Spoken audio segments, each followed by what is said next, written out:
the next speaker, Dr. Jitendra Mohan, possesses over 33 years of experience in the IT industry, having held positions such as CIO, CISO, BPO, and business head across several countries including India, Middle East, Australia, Singapore, Thailand, and the US. Thank you so much. Let's welcome Dr. Jitendra Mohan on the stage. Good afternoon, can you hear me? Yeah, so after Mathematics 3, Mathematics, I think, lecture is something different. I'll be talking about cyber security. I think very hot topic. Cyber security, everybody, I think, just everybody's life. How many of you have changed your Gmail password in the last 1 year? Everybody use Gmail? Good. Excellent. Facebook password? So this is cyber security. Okay? We talk about cyber security everywhere. We all are professionals. Okay? In our organization, we always focus on the cyber security. But that's what happened to us. And in fact, this theme is data center. So data center holds the data. So it's all the more important that we should focus on the security. So I'll be talking about cyber security only, not the data center. I think we have a lot of discussion mathematics. It's a very light subject. Everybody relevance which is there. So before I think COVID, I was talking about my previous company. I was working with a company called NIT Technology before this. It became GoCode. Before COVID, we used to have around 800, 900 physical attacks on us, okay, on our domain and our data center, which have been there all together in a month. I'm talking about in a month. Life was very peaceful. Nothing used to happen much. In March 2020, the COVID came. By the, I think, April, May, when we look at the statistics, we used to have guess how many attacks used to happen on us. I'm talking about our organization. In fact, the other organization like banking, they got much more attacks. From the 800 become 1.2 million in a month. I'm talking about. Okay. So you look at brute force attack or DDoS attack, or the phishing mails which you used to receive. And I think it's very, very common nowadays. And from that onwards, every board meeting, this is the one question I think whosoever is the CIO and CISO in this audience is asked that how safe we are in the organization. Okay? And in fact, one of the board member is now tasked with the cyber security role. So cyber security is very, very important for that perspective. They will always ask how many attacks happened, how we responded to it. So in that context, I think when I was asked to basically discover cyber security in the data center context, I thought pertinent to just highlight that these are two published basically events, data breaches which happen. These are published in the domain. Nothing is confidential. In one case, in the last year, 22, there is a small data center company, Colo company in US, just because the data breach happened, and they have to face the class action suit. US people are very, very particular about their data which is there. What I'm trying to highlight is this: Europe already got a EU GDPR. US, I know that all of you know that. India is talking about data privacy bill for long. From last 3 years, we've been hearing it. Every time, every parliament session, we hear that it's going to get passed. But it doesn't, but that is a separate issue. But now we believe I think it's going to get passed. So data is very, very important. It is hosted in the hosted data centers, whether it's a private data center or the cloud, or for example, in colo location hosted. So if any data breaches happen, in fact, the people who are running the data center are also liable to basically for that breach in the US and the Europe. That is one thing which is very important to note. Also in India, I've seen one of the presentations before this. Certain has come out with a guideline within the 6 hours on a data breach or a security breach, which happen in any organization. You are basically supposed to report to certain within 6 hours. In the Europe, it is 72 hours, but it is 6 hours in India. If you don't report, as of now, there is no penalty. But we believe that when the data privacy will come, there will be penalty on that. In the GDPR, it is what is the penalty on this? It is 4% of the global revenue. We are talking about 4% of the global revenue. When you have such a huge revenue across the organization, countries, so this is the impact that will happen. So you had a reputation loss and you had a financial loss when you talk about security breaches. This is another example which come, I think recently, where two of the biggest data centers in Asia got hacked and the data was compromised. Whatever the data is residing on for companies which have been there, they've been compromised and sold in the dark web. So it is very important to understand that why security is so much now paramount. I think we've heard since the morning. I think all the speakers have told about that we are changing from the traditional data center to the new data heard about it's now changing to the software-defined data center, isn't it? The moment the software comes, the moment the security should come. The moment I think heard in the morning that what is the most important thing in data center? It is connectivity, the network which is there. Anything which is connected and is a bidirectional basically data flow, it can be hacked. We all know that thing. That's why it's very, very important and pertinent to basically look at data center architectures.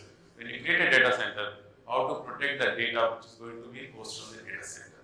Apart from that, of late in the last couple of years, there are a lot of IoT devices which have been added, and there is a new term which is started, the OT security or the IT security. IT security, we all know that. We manage that IT security through patching. We do the patching which is there on the OS. I'm talking about the OS here, but on the application to do the patching on this thing. New patches come on. In the OT, you don't have any patches normally. You put a OT system or the IoT system once. If you go to any of the manufacturing industry or for that matter power industry, they would have basically set up a system 30 years back after none of the patching happened on the system, and they are vulnerable. The username password remains the same. I'll share one of the example. In one of my experiences, one of the customers approached us, and this company has a data center in Germany. I'm talking about Germany. And normally we consider when we talk about the developed country, they are very, very safe, isn't it? So they got a ransomware attack. They got some system on the data center in Germany. They got a ransomware message that your data has been basically control your data, you need to pay something. What we know about the ransomware, normally, I think everybody knows that they encrypt your data on your machine. What has started happening in the last couple of years, they copy the data with themselves and then they basically encrypt the data. So what does it mean? If you don't pay, they sell your data in the dark web, okay? And they get money out of it. Even if you pay, there is no guarantee for that. Now in this scenario, when we asked to basically investigate that what happened in this scenario, because we are managing the IT infrastructure, so this company approached us. They said that they got the message on their machine that your data has been this is so and so ransomware, and how to recover that data. When we did the investigation, we found a couple of things. The admin, basically, user of that particular server has left some 6 months back, and they have not disabled their credentials. And this is very, very common in, I think, IT infrastructure, and they are not a very, very IT savvy or the cyber savvy, basically, IT team. The person left 6 months back. Now his credential has been stored in the dark web. Somebody got access to it, and they basically start copying the data from the servers. This is the one thing. Second thing, when we look at the log on the network, we found there is a large amount of data. This is unusual activity for the 4 days, and nobody noticed that. What does it tell us? If there has been network monitoring happening on that particular network, somebody will notice that there is an anomaly in the data, where you have got a certain, basically, for example, 1 GB of data which is transmitted every day. You see suddenly that 100 GB of data has been transmitted over a particular day. So that can be detected.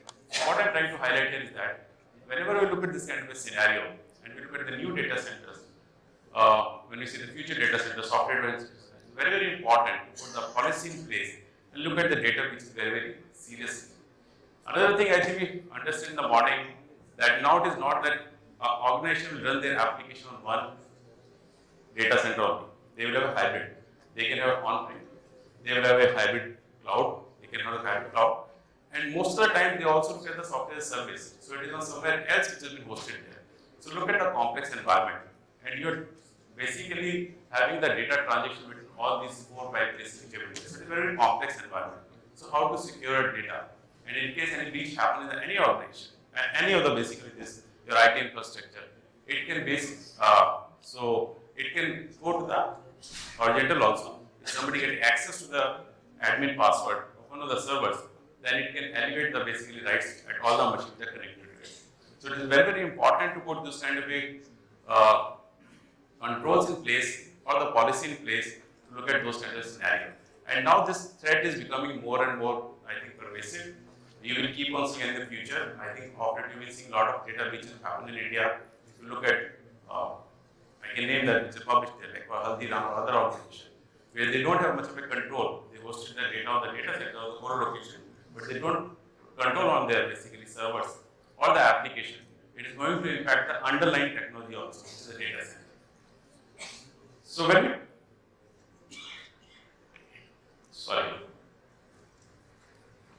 when you look at the threats, what kind of threats which we look at? One is we talk about the insider threats. Normally, any situation, I'm not talking about the data center, which is a third-party data center. I can share my own organization where we used to run our data center, which is there. You will have a technical team which works there, and you have all the access controls, isn't it? You will have controls around the biometric control. Okay, you will have physical guard there also. Actually, the access to that data center which is there happening there. But you are a third party. You are a supplier. If your hardware fails, somebody comes from the hardware side. If your AC fails, somebody from the AC facility management comes, or you are cleaning which have been there. Do we put a control around there? So these are very, very important to note. Have we validated those teams? In fact, most of the incidents which happen, because the people which are third-party suppliers, we don't vet them. That's why if you see there are a lot of focus nowadays on the third-party risk management. Whenever any third party you onboard on your organization, whether it's a business organization or, for example, any other IT organization, they look for those people credentials. Okay, their police verification, that is one. And what kind of a control that particular organization put? Because once a person is into the system or the data center, and if you got to open a USB for some matter, normally it is not there, but for some matter, or somebody take out the data, how are you going to protect that? That is the one thing which is there. Second is the ransomware. As I talked about ransomware that I think if you see the ransomware attacks from the last 2 years, it is increasing by 400%. Of course, now it has come to the off late, it has been decreasing now because people have started putting controls on this thing. Ransomware is the biggest concern in the board. If you go to any board meeting, if you ask most of the board members or the CEOs, they will say ransomware is the one thing they wanted to protect. Why? Number one, ransomware, first you need to pay money. And in this case, even the attacker will not ask money in the euros or the dollars, they will ask money in the Bitcoin, which you don't deal it. Okay? It's very difficult to pay them. That is one thing. And that's why there are a lot of services nowadays, which are called Incident Response Team, IRR. If you talk to Big Four or any of the consulting firms, they offer these kind of services when they negotiate basically the other party on your behalf. Third issue is that most of this ransomware attack originate from the places like Russia or Korea or these places, which are normally banned by the US. Even if you wanted to pay, you can't directly talk to them. Okay, you need to go through some third-party agency. That is one. Second is the reputation loss. Reputational loss means that once you got breached, people will not trust your organization. You are going to protect your data. Third is with the coming of this data privacy law. If you are dealing with some of the European employees' data, which is PII data, personal identifier data which has been lost, then you can be sued on this thing. That is third thing which is there. Fourth is basically cyber insurance. I am sure most of the organizations now take the cyber insurance. And these insurers or these insurance companies keep on monitoring those kind of activities in the dark web. If they found your data on the dark web, even if you have a ransomware attack, you don't pay them, the data is available there, your premium goes up. So you need to basically look at your cyber insurance also. So that's why when it is a ransomware attack on your organization, it is not a simple ransomware attack. It is going to impact the organization in multiple ways. So that is very important to look at those kinds of how to control on this. And they are very, very prevalent nowadays. Physical theft, I think is very simple. That is easy to manage. Network intrusion is very, very important nowadays. How many have heard about the SolarWinds attack which happened? So you know how it happens? So SolarWinds is a network management solution. Okay. Who would have thought that if you put in, so why do you put a network management solution? You wanted to monitor your network. What is happening in your network? Okay. Who would have thought that itself, a patch which will come to the SolarWinds is basically a corrupted malware. After 6 months, it got basically affected. It start hacked, and after that, it start impacting all the organizations. So most of the organizations are using basically, and SolarWinds is very popular in that way. Of course, there's a competition also which is there. So a product which is a very, very popular, which is going to manage the network system, get basically hacked. What is the third party? This is called the basically a third party supply attack which have been there. So this is important to monitor the network. If there is a suspicious activity happening on your network, when is a suspicious activity? As I mentioned the case in point, where this organization, where we basically investigated that, we saw that a large amount of data for 4 days was taken out from the data center. And in fact, they noticed it, but nobody basically thought about it that this is right or wrong. So it means somebody hacked into your system, they are copying the data from inside to outside. So when you talk about the network intrusion, I think you got a lot of ways to basically manage it.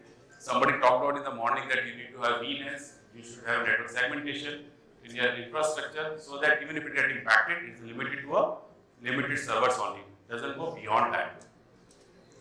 Supply chain attack, I talked to you about this when I think 𝗘𝗹𝗶𝗃 which I talked to you. All the patches which come nowadays, so normally most of the organizations got a policy, most of the organizations got a policy of the N-1. N means the moment the patch is released, you apply that patch. N-1 means you have the patch released for the previous version, not that version. Now when before the 𝗘𝗹𝗶𝗃 attack happened, everybody says that you should have the latest patch. But now most of the organizations, what they do, even the patch comes, they test in their lab, okay, for cyber proofing that, okay. There is no backdoor entry to that patch. So most of the organizations are talking about N-1, that we can live with the one version, but like to test in our environment. So that is the important piece to understand, that how your patching will work, because this is going to impact your patching process. So how to basically, when you look at these are normal threats which are there, but what are the parameters we need to address that? We have heard about, I think, zero-day attacks. This is a very, I think, common nowadays. Every organization which has got a information security team, they will be looking at how to prevent the zero-day attack. This is one. Second is the real-time visibility. I am sure most of the organization, and I think all the data centers got a SOC, security operations center. I assume, I think most of the people have got to monitor the activity, what is happening on the security side. Now, a step ahead this, we are talking about OT. Most of the data centers got a physical infrastructure. I am sure they got a, like in our own personal data center also, the private data center, we got a CCTV camera. So CCTV camera is easily hackable. You know that? Okay. It is the most easily hackable devices, IoT devices, which is there in the world right now. You can access any of the camera for that matter. Have you heard about that Zoom when it started in the Corona time? There is a Zoom bombing which used to happen because you can get access to the camera. If you got IP address of a camera, you can easily hackable that. So how to monitor your complete infrastructure? Okay, when I say data center, it's not only the IT side, along with that the OT side. So you need to have an integrated view, looking at all your parametric devices, not only the camera side, I'm saying the biometric devices which log in what. If there is a behavior which you see a multiple login which should not happen, how to prevent it. So you will get some kind of basically process for that. Third is the VAP. VA is very common. VAP is the vulnerability assessment. How soon you do the vulnerability assessment on your devices? Normally it is a quarterly. The best practice. I think most of the organizations does yearly, now it's come to quarterly. But quarter is too late. You know how this process runs most of the time. You do the vulnerability assessment, then you give it to the IT team to patch, then they do the patching, then you again do the vulnerability assessment, then you find out that by the time the quarter or the basically another quarter comes into that. So this is a long process. And what we are talking about is a zero-day attack. If something is happening, we can't wait for the 3 months. So nowadays the people are doing a continuous vulnerability assessment. Means you are doing continuously a vulnerability assessment, that what are the patches which are not there, what are the threats which are available in the system. Of course, depending upon your criticality of the system. You can't patch all the system, you find the critical, high, low priority which is there. But this is a very important piece. That is one of the ways to prevent any basically supply chain attack happening to your organization. Penetration testing from the outside, we should do it. The important piece is the compliance. Okay, this is to prevent your data. Most of the most of the countries come out with their own compliance. As I talked to you, Europe is GDPR, UK, how many? 5 minutes. Okay. California has come out with their own privacy bill. Okay. When you talk about most of the basically India has got this IT Act which has come and has told you that they need to 6 hours only.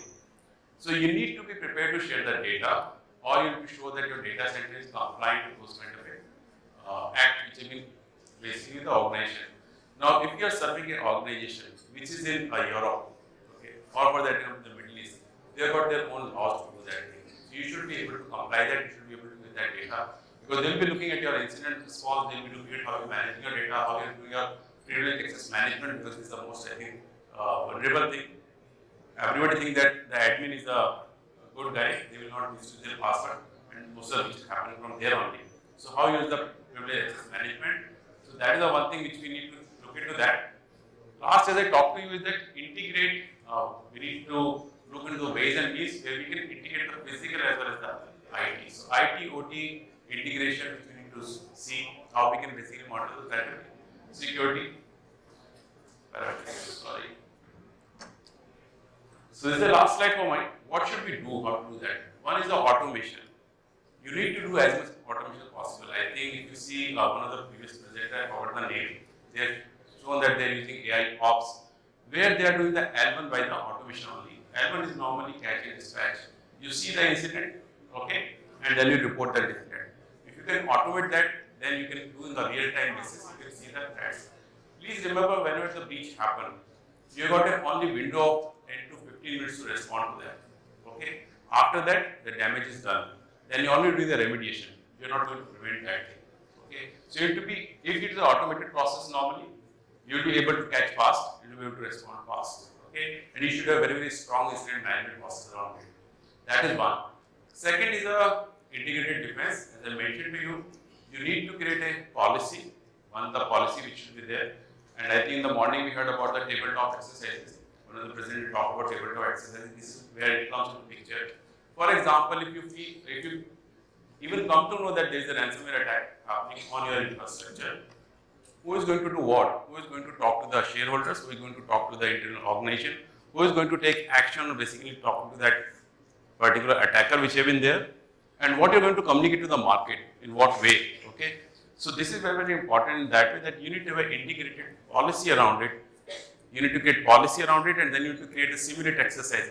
Because policy is not sufficient. You need to keep on doing regularly, so that in case something happens, you should be able to act fast. So this is second place which is there. And third is a data DLP. Okay. In the morning we heard about it. You will have a servers or the data in your data center, but it will be accessed by the people who are sitting either at home or in the offices which have been there. How you are going to prevent the data at the end point? How you are going to prevent the data at that place? You need to prevent that. If you can't prevent that, you will have a threat coming from that place, because your attack surface is getting increased because of the multiple, people are working from home, earlier they're working from office, so you can manage at the LAN or in network in the office itself. Now everybody is working from home, most of the people, and we're still working on the hybrid mode. So how we can manage that? So if we can use these 4 or 5 things which are there, I think we should be able to, I'm not saying completely eradicate, because cybersecurity is the area where you can't have any point of a time. And there's a question which is always asked, on the rating of 1 to 10, how safe we are. If you say 10, it means nothing to do. Okay, this is never a case. If you say 2, it means you are doing nothing. So it is very difficult to say that, but I'm saying you can minimize those kind of things. And as soon as the new basically threat appears, we need to work on that. The last thing which I will talk about is, when you look at this kind of a infrastructure data center, you know what happens? You host a lot of data at one place. So in case of a war, I think somebody mentioned the very passing kind of a thing. This is the same thing happened in the Ukraine-Russia war. Ukraine used to host a lot of data centers. I'm sure all of you know that. You're from that industry for that matter, okay? The moment the war happened, a lot of basically companies moved from Ukraine to other places. The business moved to India and other countries for that matter, okay? Because in the cyber warfare, they are going to attack the place where most of the data is there. So that's why they become more and more vulnerable. So they are under the threat of in case, God forbid, if something happen in our country or something, we have a very friendly and friendly neighbors around us. So this is the first place. And government is coming out with a policy to protect the critical infrastructure. Okay? And most of the data is going to be in the data center. We are concentrating all the data, moving to these kind of big data centers. We need to protect them. Thank you.